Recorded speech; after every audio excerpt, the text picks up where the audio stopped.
ojos de la carne, sino con los ojos del alma.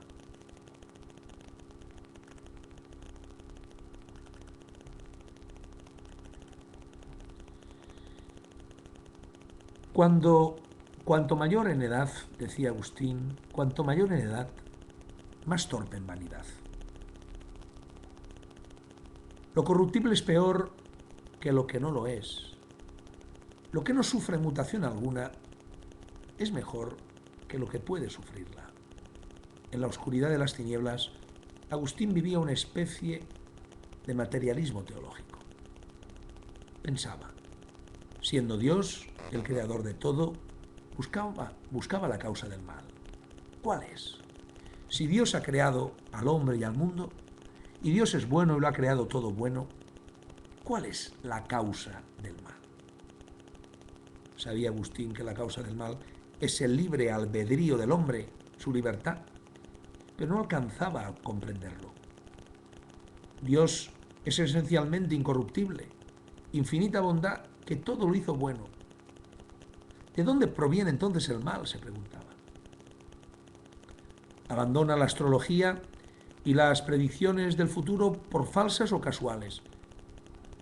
Por la fe, creía que Dios existe y buscaba el origen del mal. Sin embargo, su soberbia le impedía conocer y ver la verdad. A pesar de ello, Dios le estimulaba en su interior y le iba sanando día tras día.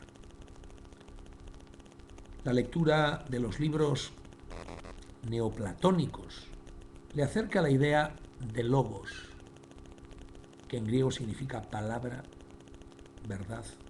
El verbo, que estaba en Dios, se hizo carne y habitó entre nosotros. Entró en su interior guiado por Dios y vio con el ojo del alma una luz inconmutable. Quien conoce la verdad conoce esta luz, y quien la conoce, conoce la eternidad a través de la caridad. La verdad existe y se percibe por la inteligencia de las cosas creadas. Las cosas son, las cosas existen porque proceden de Dios, pero no son porque no son lo que es de Dios. No son, es decir, no existen realmente porque no son Dios. Dios es el que vive para siempre. Yo soy el que soy, le dice Dios Todopoderoso a Abraham en la zarza ardiente en el monte Sinaí. El bien, pues, está en adherirse a Dios. Las cosas se corrompen porque son privadas de algún bien. El mal no es ninguna substancia. Si el mal fuera algo, sería un bien. Dios, autor de todos los bienes, hizo las cosas buenas. Todas las criaturas alaban a Dios. Todas son convenientes para sí mismas. Cuando despertó en Dios, cuando Agustín se encontró con él, lo vio de otra manera infinito. Pero esta visión no procedía de la carne. Dios sostiene las cosas con la mano de la verdad.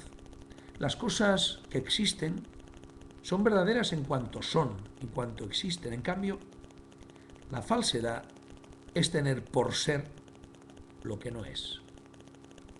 Solo Dios es eterno. Por tanto, el pecado no es substancia, sino la perversidad. La perversidad de una voluntad que se aparta de la suma sustancia, que es Dios. Arrebatado hacia Dios por su hermosura, apartado de Él por el peso de la costumbre carnal. No dudaba Agustín de la existencia de Dios. Deseaba adherirse a Él, pero no podía. La fortaleza que necesitaba para gozar a Dios solo está en Cristo. Camino, verdad y vida. Jesús es el hombre entero, el verdadero. Entonces Agustín pensaba en la extraordinaria excelencia de la naturaleza humana mostrada en Jesús. La lectura de esos libros filosóficos, platónicos, le llevó a buscar la verdad incorpórea y percibió las cosas invisibles por la contemplación de las creadas. Cierto de que Dios existe, comprendió su infinitud y que todo procede de Él porque solo Dios es. Leyó también a San Pablo y entendió que todo lo anunciado en la ley y en los profetas se realizaba con la gracia de Cristo. Sin embargo, los libros platónicos no hablan de esta gracia que saca al hombre de la muerte. Es muy diferente ver desde una cima agreste la patria de la paz que poseer la senda que conduce allí. Cierto estaba San Agustín de la vida eterna y de la incorruptibilidad de Dios. Vacilaba, era perezoso en seguir al Señor. La visita a Simpliciano y el ejemplo de Mario Victorino le acercan cada vez más a Dios. Comprende la alegría por la conversión de los pecadores. Dios nunca se aleja. En cambio, el hombre tantas veces se muestra incapaz de reconocerle. Sentía la tiranía de la mala costumbre, pues, aunque conocía la verdad, continuaba pegado a la tierra. La ley del pecado, Agustín decía, la ley del pecado es la fuerza de la costumbre por la que es arrastrado el ánimo, aún contra su voluntad. Es lo mismo que decía el apóstol Pablo, ¿quién me librará de este cuerpo de muerte? El mal que aborrezco es lo que acabo haciendo, y el bien que deseo no lo hago. Visita a su amigo Ponticiano, que le habla de Antonio, monje de Egipto, y de la vida que llevó. Agustín descubre, ante el relato de este eremita, su suciedad, su pecado, y se odia al compararse con esos monjes que están al servicio de Dios. Cuantos menos sabios que Agustín se han convertido ya, y él, tan sabio, todavía duda. Y es que el alma está enferma. En parte quiere y en parte no quiere. El peso de la costumbre la oprime. Si otros pudieron vivir la continencia, lo han hecho en el Señor, no fiado en sus propias fuerzas. Solo arrojándose en manos de Dios puede vivirse así. Y finalmente ya un acontecimiento decisivo en su vida. En una ocasión está tomando el fresco debajo de un árbol, en el jardín de una casa, y oye que en el jardín continuo unos niños cantan una canción que decía: toma y lee, toma y lee.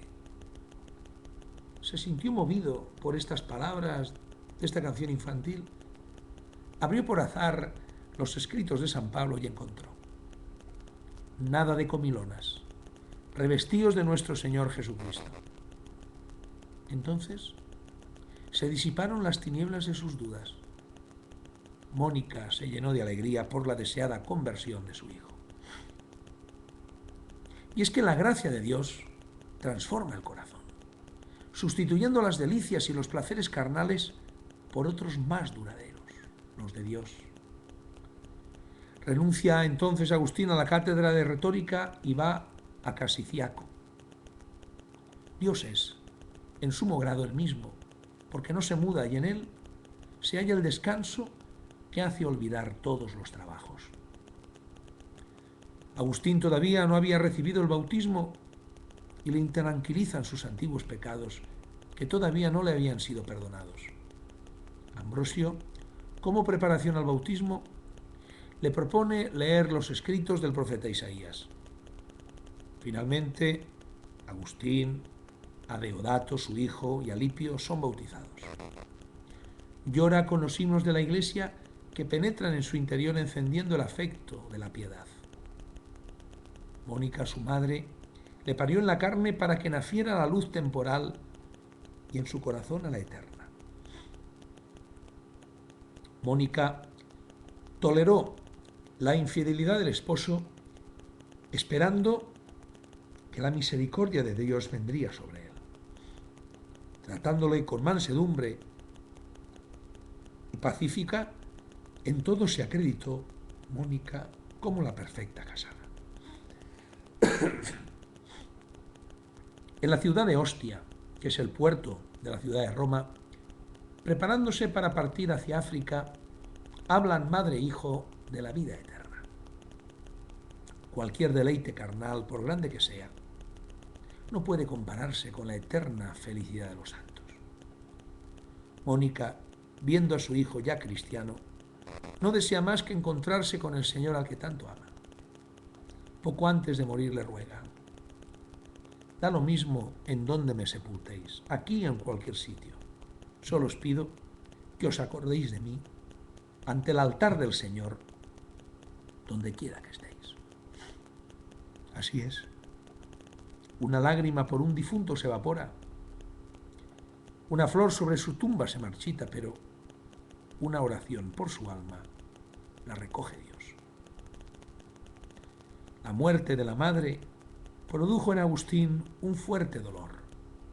Sin embargo, elevó su alma a Dios, suplicando misericordia por sus padres difuntos. Decía: triunfe la misericordia sobre la justicia. En el altar del Señor, durante toda su vida, Agustín, cristiano, sacerdote y luego obispo, recordará a su madre Mónica. En ese altar se inmola la víctima santa con cuya sangre se borra el protocolo que nos condenaba y vence al enemigo que nos acusaba.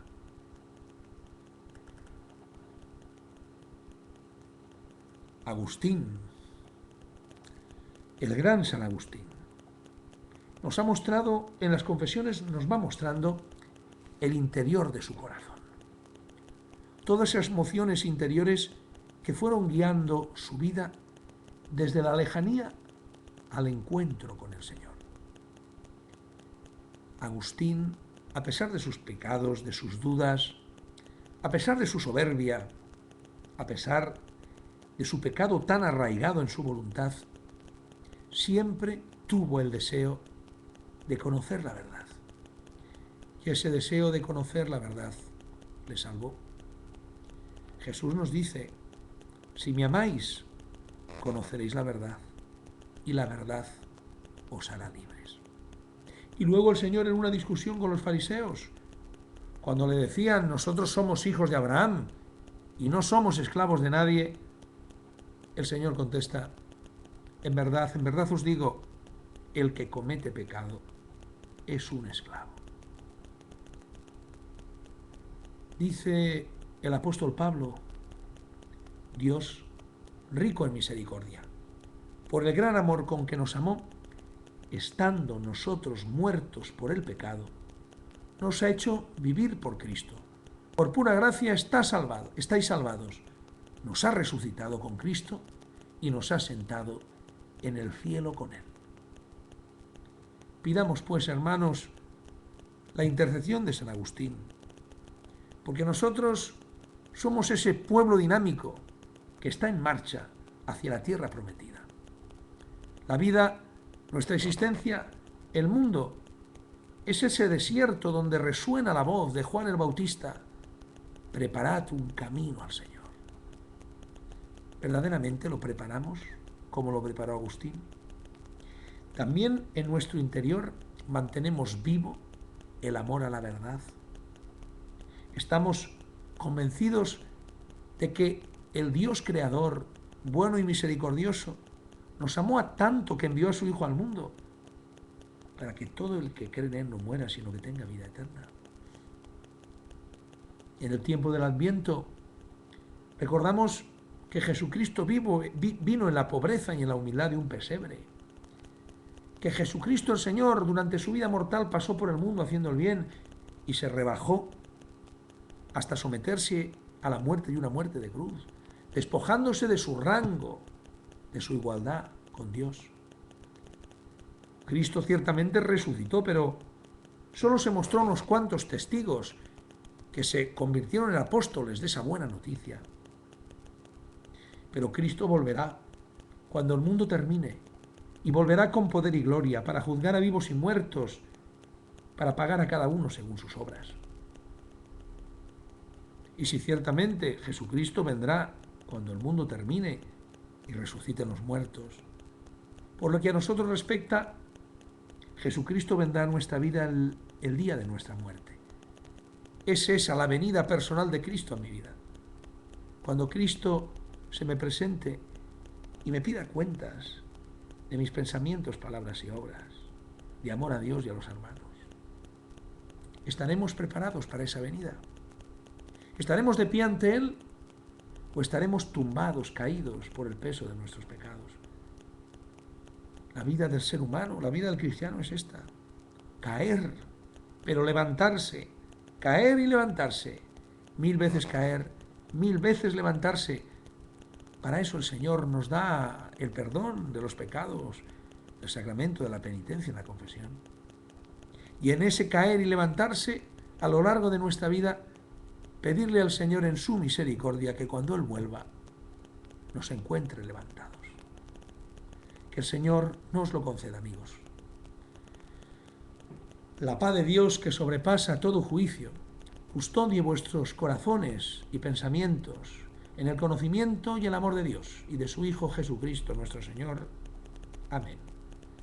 Y la bendición de Dios Todopoderoso, Padre, Hijo y Espíritu Santo, descienda sobre vosotros y os acompañe siempre. Amigos, hasta el próximo domingo a las 20:15 hora de España.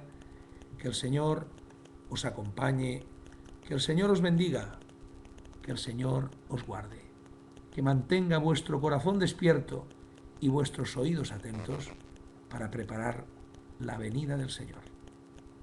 Un saludo y una bendición.